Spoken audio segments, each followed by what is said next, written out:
మహబూబ్ నగర్ లో రద్దీ నివారించడానికి రాయచూరు బైపాస్ రోడ్డు నిర్మిస్తున్నామన్నారు MP DK Aruna. Bypass road కోసం ఎమ్మెల్యే శ్రీనివాస్ రెడ్డితో ఢిల్లీలో నితిన్ గడ్కరీని కలిశామని చెప్పారు.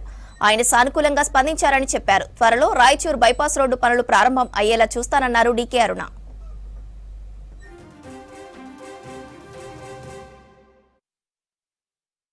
నగర్ నియోజకవర్గంలోని మున్సిపాలిటీ పరిధిలో ఉన్నటువంటి నేషనల్ హైవే ఏదైతే ఉందో 167 నేషనల్ హైవే రాయచూరు పోయేటటువంటి నేషనల్ హైవే జడ్చర్ల నుంచి ఆ హైవే మొత్తం ఊర్లోంచి పోతుండడం వల్ల ఊర్లో ఉన్నటువంటి ప్రజలకంతా కూడా చాలా ఇబ్బందికరంగా మారింది.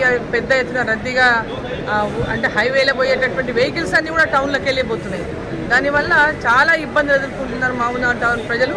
అనేక యాక్సిడెంట్లు అవుతున్నాయి.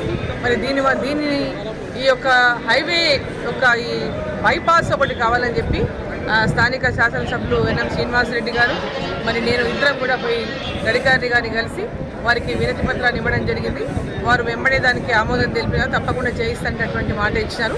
గతంలో ఏర్పాటు చేసిన బైపాస్ తోటి సమస్య పూర్తిగా పరిష్కారం కాలేదు. మొత్తం సర్కులర్ రింగ్ రోడ్ వస్తే తప్ప పట్టణంలోకి ఎంటర్ కాకుండా బయట నుంచి బయటికే ట్రాఫిక్ అంతా పోయే అవకాశం ఉంది. అలాగే 3-4 చోట్ల రైల్వే లైన్ అడ్డంతో అక్కడ కూడా ట్రాఫిక్ జామ్లు ఏర్పడుతూ ఉన్నాయి.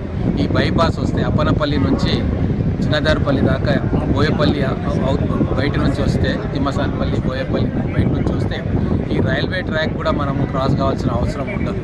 బయట నుంచి బయటికి వెళ్ళిపోవచ్చు. పట్టణ ప్రజలకు చాలా ఉపయోగకరంగా ఉంటుంది.